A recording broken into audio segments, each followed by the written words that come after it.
결과적으로는 소득 줄고 실질 소득은 더 줄고 이자 부담은 더 커지고 반대로 물가는 계속 오르고, 그게 바로 여러분들이 체감하시는 그런 경기 침체의 모습이지 않을까. 다만 22년 4분기 10월 정도가 저점 형성 구간이다. 근데 23년에도 안 좋습니다. 근데 마치 박스권에서 헤어나오지 못하는 그런 국면을 연출할 것이라고 보고 있습니다. 23년 경제가 22년보다 더 어려울 거라고 전망을 많이 하고 있는데요. 24년 경제 상황을 좀 어떻게 전망하시는지 궁금합니다. 예, 2023년 경제는 2020년보다 좀 어려워질 것 같습니다. 예, 대표적으로 우리가 그 수치로 나타내는 건데요. 2020년 우리 경제 한 2.5% 정도 성장한 거로 추정이 되는데, 올해는 정부 목표치 1.6이고요. 예, 저는 1.2% 정도 예상하고 있습니다. 예, GDP를 구성하는 소비 별로 안 좋고 투자 감소세 지속되고 있고, 예, 특히 수출이 작년 10월부터 감소세로 돌아서고 있기 때문입니다.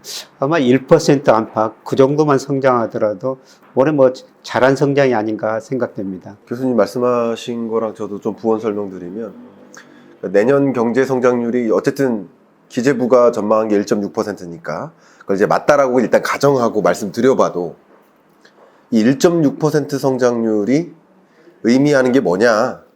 근데 우리나라 역대 경제 위기가 4번 있었는데 1980년 오일쇼크 충격으로 마이너스 1.6% 역성장했죠. 그리고 두 번째 IMF 외환위기 때 마이너스 5.1% 역성장했죠. 2008년 글로벌 금융위기 있었고, 그리고 네 번째 팬데믹 경제위기 2020년 마이너스 0.7%. 이 4번을 소위 우리가 겪었던 경제위기라고 하지 않습니까? 네. 근데 이 4번을 제외하면 23년 성장률이 가장 낮죠. 근데 정부가 전망한 1.6%도 가장 낮은 거고, 김혜욱 교수님이 전망하신 1.2%는 더 낮은 거죠. 어쨌든 이 4번을 제외하면 가장 낮아요. 근데 경기 침체를 정의할 때 그 정의가 다 모호하거든요. 저마다 기준이 달라요. 근데 저는 전망의 기준을 잠재 성장률로 기준하는데, 잠재 성장률을 못 미친다. 그러면 이제 경기 침체로 저는 판단하는데, 우리나라 잠재 성장률이 1.9, 2.0% 정도 되거든요. 그러니까 그것을 훨씬 밑도는 경제, 그러니까 경기 침체 국면이다라고 판단하고 있고요. 여기서 조금 더 나아가면 경제 위기로까지 판단할 수 있는데, 경제 위기까지는 전망하지는 않고 있습니다.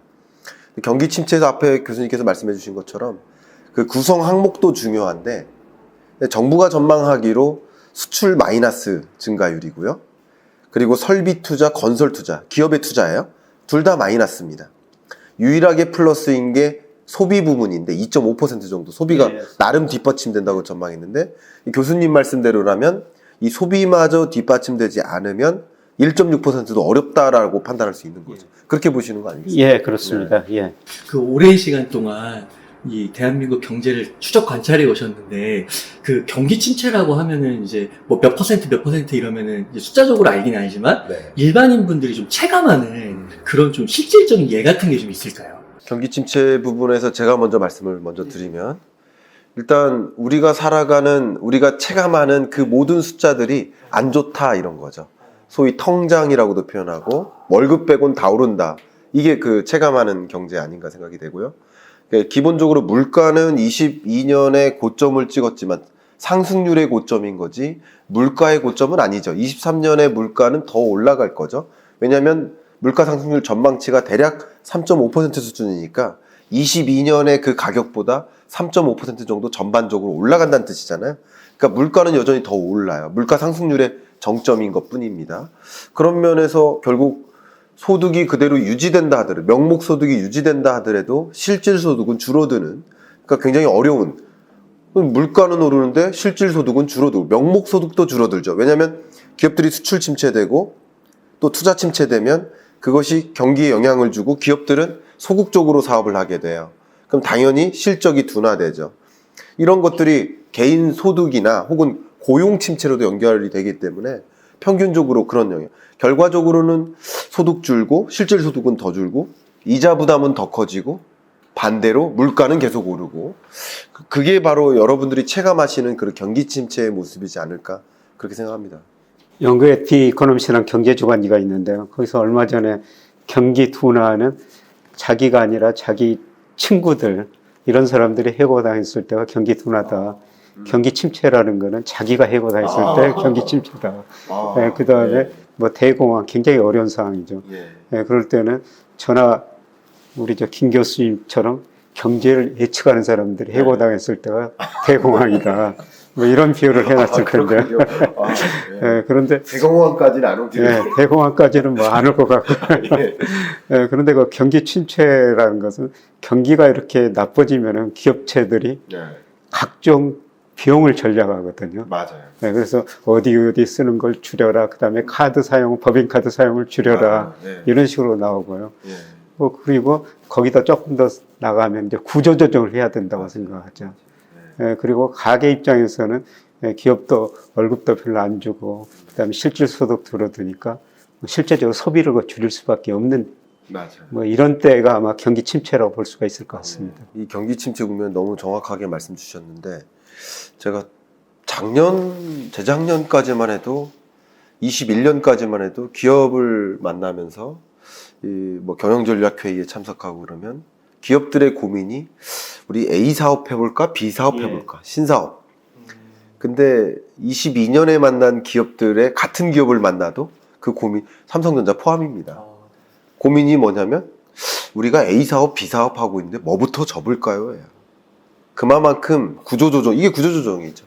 그런 과정에서 사실 그 사업 자체가 하나가 제외되면 그러면 그 사업을 위해 납품하던 중소 중견기업의 공급업체들은 그냥 매출 자체가 날아가죠.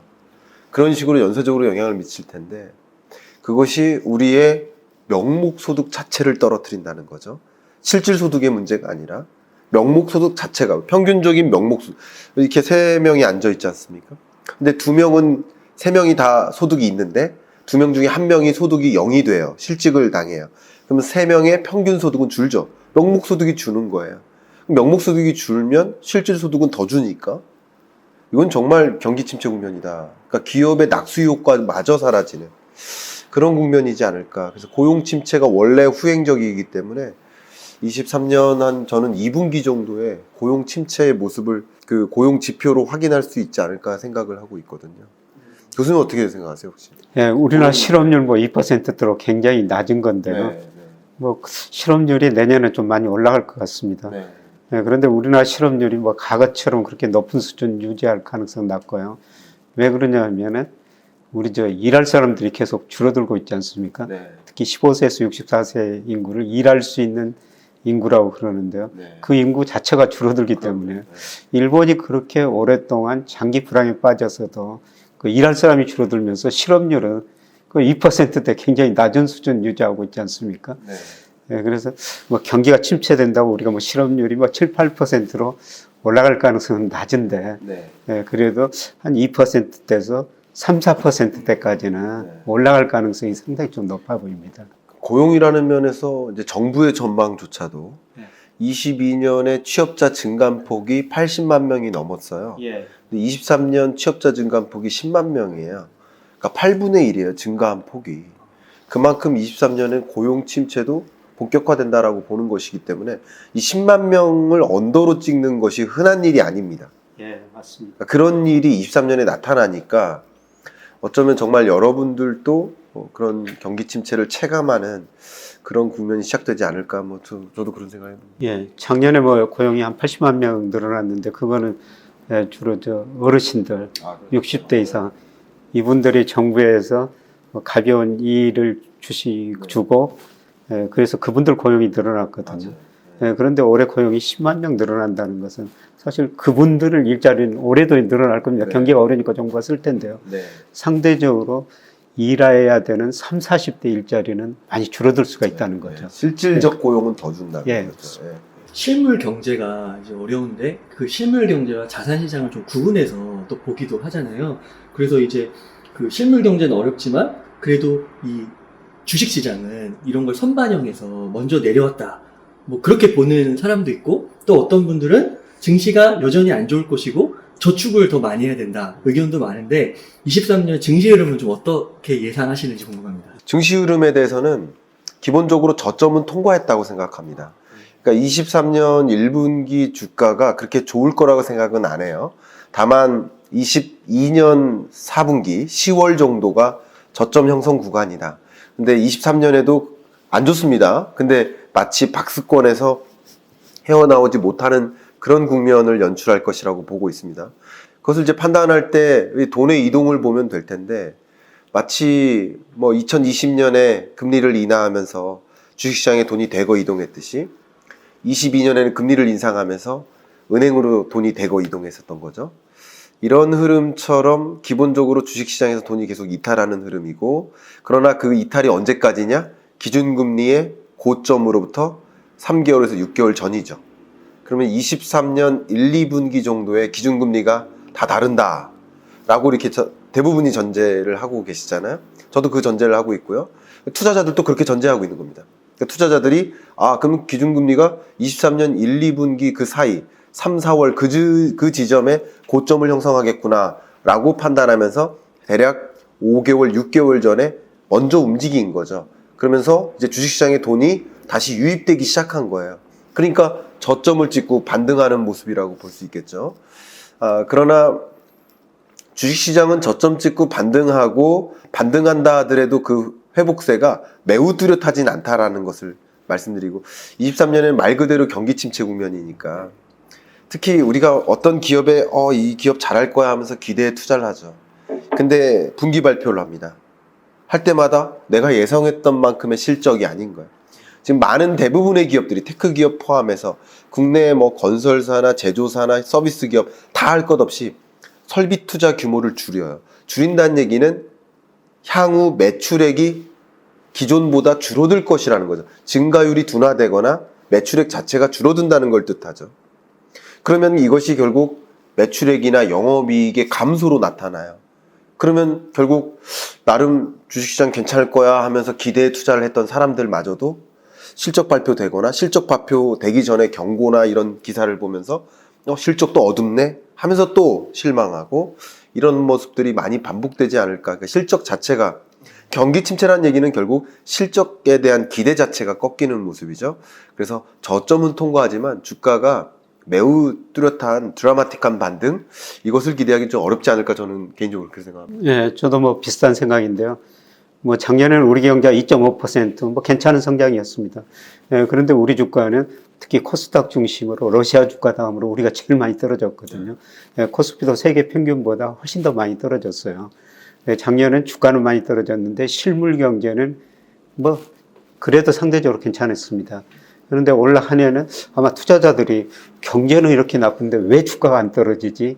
아마 그런 생각을 하실 거예요. 예, 그만큼 우리 주가가 저평가 영역에 들어섰다는 겁니다. 예, 저는 거시적 측면에서 우리 저 코스피를 우리 명목 GDP, 그 다음에 일평균 수출 금액, M2를 고려한 총 유동성, 이런 거 가지고 평가하는데요. 예, 사실 저 2021년은 지나치게 가대평가됐어요. 3,300 같은 코스피가 그러나 2,150대까지 한테 떨어졌지 않습니까? 예, 그러다 보니까 그런 경제 변수에서 지나치게 미리서 저평가 영역에 들어서 버렸다는 겁니다. 예, 그래서 올해는 실물 경제 기업 수익은 안 좋은데 주가는 안 떨어질 거라고 보고 있습니다. 그런데 말씀하시는 것처럼 실물 경제가 침체니까 여기서 추세적으로 뭐 3천 넘고 그런 장은 아니라고 보고 있고요. 일정한 수준에서 박스권 이런 걸 유지할 가능성이 높고요. 이런 거 박스권 장세에서는 지수보다는 굉장히 그 종목 간 차별화가 심화될 것이기 때문에 아마 올 한 해는 누가 어떤 종목을 투자하느냐 거기에 따라 수익률 차이가 굉장히 클 것 같습니다. 근데 교수님 어떻게 저랑 똑같은 생각을 이렇게 하고 계십니까? 우리 웅달님하고도 얘기를 많이 했었습니다만 23년은 진짜 종목에 따라 다르다. 그러니까 예를 들면 이 경기 침체라고 하는데 우리나라가 내년 수출 증가율 자체가 마이너스예요.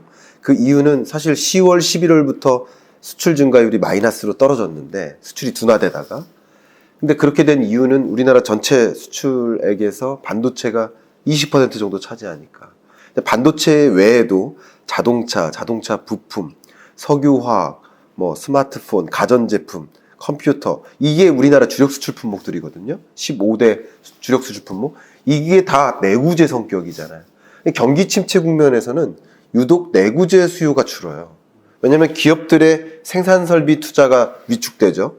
해상설비 투자 위축이라는 얘기는 앞에 말씀드렸던 선박 수출이 준다. 반도체 수요가 준다는 거예요. 그리고 가게도 마찬가지. 경기가 안 좋을 때 막 식료품 소비를 줄이지는 않거든요. 다만 내구재 소비를 줄이죠. 자동차 다음에 바꾸자. 가전제품 다음에 바꾸자. 이런 것들이 맞물리기 때문에 우리나라의 수출 구조 자체가 유독 경기 침체에 민감하게 반응하는 영역인 거예요.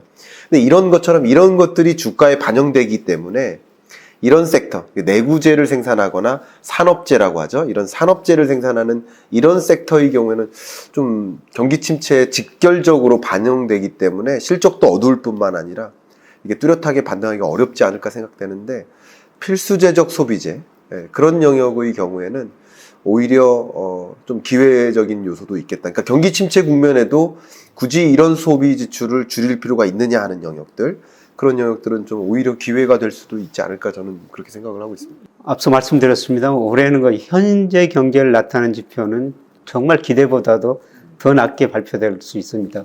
경제 성장도 그렇고 기업 수익 증가도 그러는데요. 그런데 올 한 해는 저는 미래를 나타내는 경제 지표를 한번 보시는 게 좋을 것 같습니다. 그게 대표적으로 선행지수라는 게 있는데요. OECD에서 우리 선행지수 발표하고 통계청에서 선행지수 순환변동치라는 걸 발표하는데요. 그게 뭐 OECD 기준으로 2021년 5월 정점, 그 다음에 우리 통계청 거는 2021년 6월 정점을 치고 계속 떨어졌거든요. 뭐 그 뒤로 주가도 같이 떨어졌죠. 그런데 이런 지표들이 뭐 제가 예상하면 올 상반기 어느 시점에서 저점이 나올 것 같습니다.